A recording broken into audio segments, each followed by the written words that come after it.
Halo, assalamualaikum warahmatullahi wabarakatuh. Masih di Petani Milenial. Pada video kali ini kita akan membahas pertanian modern untuk buah alpukat. Sebelum berlanjut ke videonya, jangan lupa teman-teman yang belum subscribe silahkan subscribe. Yang sudah, terima kasih, mudah-mudahan selalu diberikan kesehatan serta rezeki yang panjang. Buah alpukat adalah salah satu jenis buah yang terkenal dengan kandungan lemak nabati.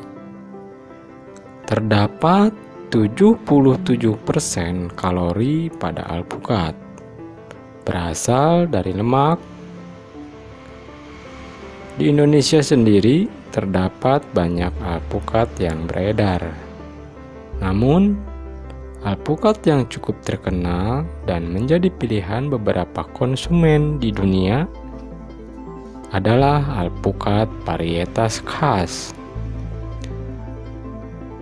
Alpukat khas memiliki ciri kulit berbintik dan memiliki tekstur seperti mentega, dengan kandungan air yang lebih sedikit dan kaya akan minyak nabati. Perlu teman-teman semua tahu, pohon alpukat membutuhkan banyak air untuk perawatannya.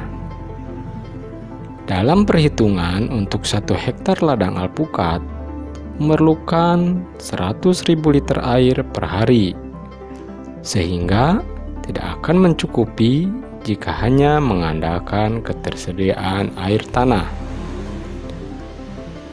Lalu, bagaimana rahasia kesuksesan perkebunan alpukat di negara-negara maju tersebut?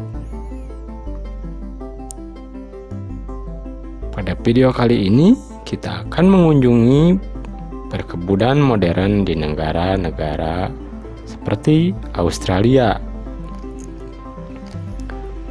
Pohon alpukat adalah tumbuhan yang berasal dari negara Meksiko dan Amerika Tengah, yang banyak dibudidayakan di daerah-daerah tropika atau sekitar garis ekuator. Tanaman alpukat dapat tumbuh optimal pada tanah gembur, tidak mudah tergenang air, dan banyak kandungan bahan organik. pH tanah yang disarankan berkisar 5,3 atau 6,4.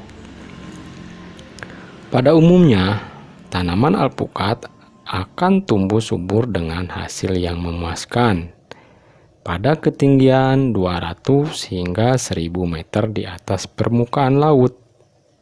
Namun, untuk tanaman alpukat Transmeksiko dan Guantanamo akan lebih cocok ditanam pada ketinggian 1000 hingga 2000 meter di atas permukaan laut. Suhu optimal untuk pertumbuhan alpukat berkisar antara 12,8.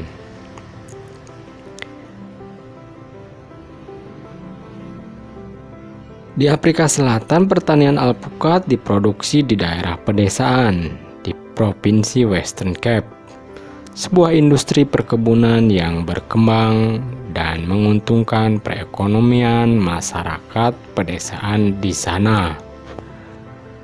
Perlu kita tahu, air adalah sumber daya yang berharga di Afrika, sehingga penggunaan air diatur dengan ketat di bawah Undang-Undang Afrika yang mengatur penggunaan air dan yang harus dialokasikan dengan adil antara konsumsi manusia dan penggunaan pertanian.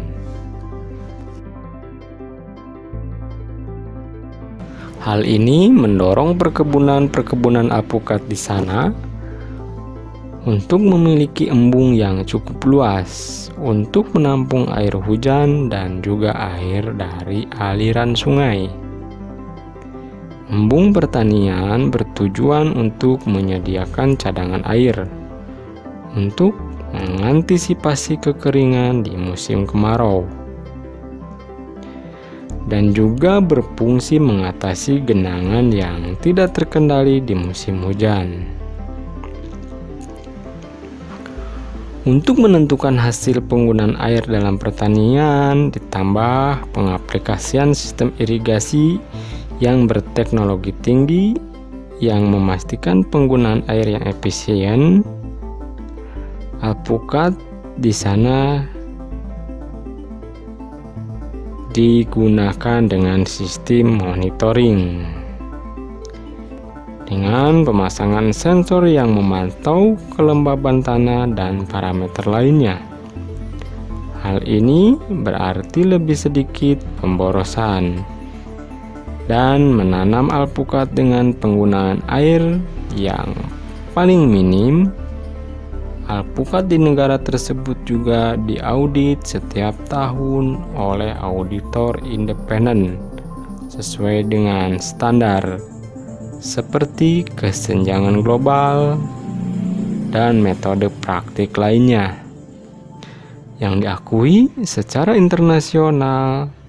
Kegiatan pembukaan lahan baru untuk perkebunan alpukat dimulai dengan pembajakan lahan untuk menggemburkan tanah dan juga untuk membuat gundukan tanah sebagai media tanam. Gundukan dengan tanah dibuat untuk memastikan area tanam pohon alpukat lebih tinggi sehingga tidak tergenang jika terjadi hujan lebat. Perkebunan alpukat di sana memiliki luas sekitar kurang lebih 800 hektar dan terus dikembangkan hingga mencapai ribuan atau 1.200 hektar.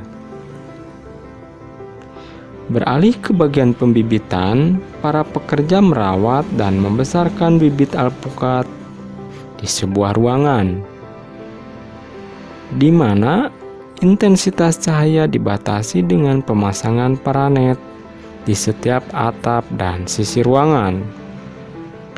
Pembibitan alpukat dapat dilakukan dengan cara generatif, yaitu dengan memanfaatkan bijinya. Pekerja akan menanam biji alpukat ke dalam polybag besar yang sudah berisi media tanah. Biji alpukat ini akan mulai berkecambah setelah 15 hingga 25 hari. Setelah bibit alpukat memiliki 4 helai daun, pekerja akan melakukan microcloning.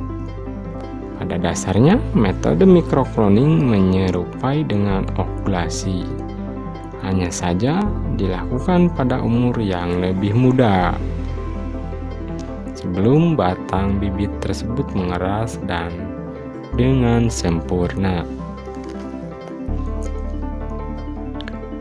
Setelah dilakukan penyambungan, bagian pucuk dibungkus dengan plastik untuk menghindari batang dehidrasi.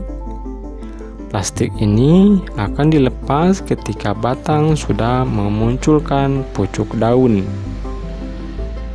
Setelah bibit mencapai tinggi sekitar 40 hingga 50 cm, bibit ini akan dibawa menuju ke ladang untuk dilakukan penanaman. Sementara itu, di ladang baru, pekerja memasang selang irigasi dan menandai jarak tanam. Kemudian, menggali lubang untuk tempat menanam bibit. Setelah bibit alpukat dibawa ke ladang, dengan segera pekerja menanam dan juga menancapkan tongkat serta mengikatnya untuk membantu bibit tetap kokoh ketika diterpa angin.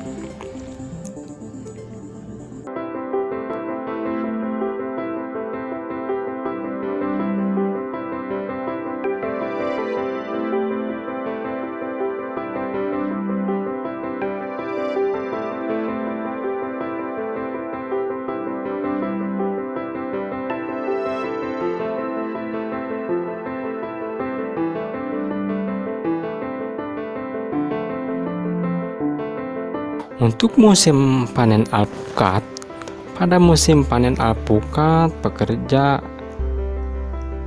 akan diturunkan serentak ke ladang dan dibagi menjadi beberapa metode untuk proses pemanenan.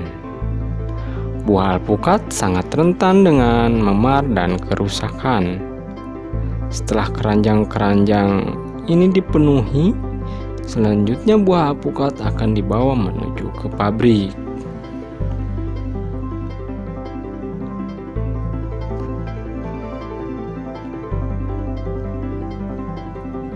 Setelah mencapai pabrik dan buah alpukat segar yang berjalan menuju ke ruangan pengemasan, di mana para pekerja bersiap mengemas dalam kardus dan siap untuk didistribusikan ke seluruh konsumen di dalam dan luar negeri. Mungkin itu sedikit ulasan tentang pertanian modern alpukat di negara-negara maju. Jangan lupa like, comment, and subscribe. Terima kasih yang sudah menonton. Sampai ketemu lagi di video pembahasan selanjutnya. Terima kasih. Wassalamualaikum warahmatullahi wabarakatuh.